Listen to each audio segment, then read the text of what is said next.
Eu sou o Gálvaro Júnior e esse é o nosso 5.5. São reflexões para meditar, praticar e transformar a nossa vida. E nós disponibilizamos uma reflexão sempre de segunda a sexta-feira às 5h05 da tarde. Então são 5 vídeos, né? Ou 5 áudios, dependendo da plataforma que você vai nos assistir ou nos ouvir, e que são colocados sempre às 5h05 da tarde ou também pela Rádio Cidade em Uberlândia. Bom, e nosso tema de hoje vai ser Marcos revelando quem Jesus é.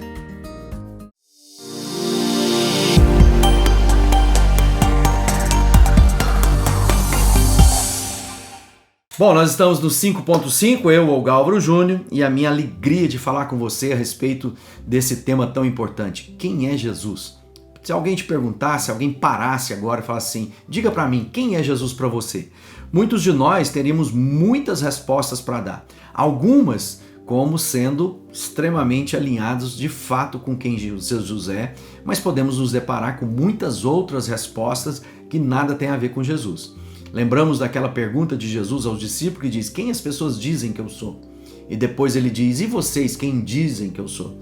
Ou seja, Jesus estava interessado muito mais naquilo que os seus discípulos falavam e conheciam de fato quem ele era, do que daquilo que as pessoas diziam. E assim na nossa vida, quem é Jesus para mim, quem é Jesus para você, se você de fato segue o autor da vida. E essa semana nós estamos aprendendo de Jesus a partir da percepção do escrito do Evangelho de Marcos. João Marcos, que a gente ouviu ontem, né? A gente assistiu aí um pouco dessa reflexão e eu quero hoje falar sobre o objetivo do Marcos. E o objetivo do Marcos é aquele texto que eu quero relê-lo com você, né? Ontem a gente falou sobre isso no vídeo anterior. Diz assim, porque o Filho do Homem não veio para ser servido, mas para servir e dar a sua vida para salvar a muitos, né? O Marcos, esse evangelho, na verdade é o primeiro evangelho. Ele tem a data ali antes do ano 60, então algo muito próximo do testemunho dos apóstolos, da vivência dos primeiros discípulos, muito perto da prisão e tortura e execução de Jesus, tudo aquilo estava muito vivo, mas foi necessário esquematizar, escrever, para que não houvesse muitas vozes. Imagina quantas coisas eram ditas a respeito de Jesus que não tinha nada a ver com Jesus, quantas lendas, fábulas, né? Por isso que às vezes a gente vai encontrar outros evangelhos que não estes que estão na palavra de Deus, na Bíblia Sagrada, e que nada tem a ver com Jesus na sua totalidade. Porque há muitos que falam coisas que não estão de acordo com aquilo que foi a vida de Jesus. E como é que a gente sabe disso? Algumas coisas são lendas, alguma coisa não tem testemunho de outros, né, para testificarem de uma verdade. E nesse Evangelho de Marcos, ele é o homem sofredor. O Jesus é o servo sofredor. E por que ele era o servo sofredor? Porque ele se identificou com a vida de cada um de nós. E havia naquele momento um tempo extremamente de torturas, de perseguições, de severa oposição aos discípulos de Jesus. Jesus já tinha sido crucificado, já tinha subido aos céus, e agora os apóstolos, discípulos e as igrejas começavam a sofrer mais e mais e mais a perseguição de todos, né? Dos judeus, dos religiosos e também do Império Romano. Marcos, então, é aquele que escreve para se compadecer, para dizer, Jesus sofreu as suas dores. Essa oposição severa que você está sofrendo, o nosso mestre também sofreu. E tenha bom ânimo, tenha esforço, né? Esse evangelho de Marcos, ele é a base para os demais evangélicos chamados sinóticos, Mateus e Lucas. Ou seja, são evangelhos de um mesmo ponto de vista, com exceção de João, que mais para frente a gente vai falar sobre ele. E ele está contido lá, né? O evangelho de Marcos serviu de referência tanto para Lucas como para Mateus. No caso de Mateus, 90% do que está em Marcos está também no evangelho de Mateus. No caso de Lucas, 60% do conteúdo também está.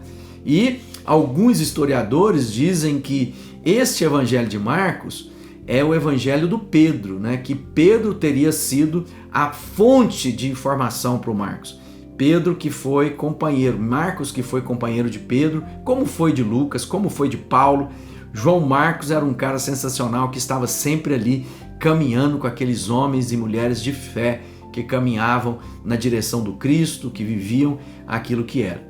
Então é muito importante a gente entender que é um evangelho escrito aos gentios, diferente daquele de Mateus. É um evangelho que fala comigo, com você, que não temos raízes judaicas, mas que em todo tempo Marcos fala, ele é o cara do poder, dos milagres, dos prodígios, das maravilhas. Ele é aquele que está sempre em ação. E o objetivo do Marcos era, eu vou mostrar para você quem Jesus fez, para você entender quem ele é. Ou seja, ninguém fez o que fez Jesus.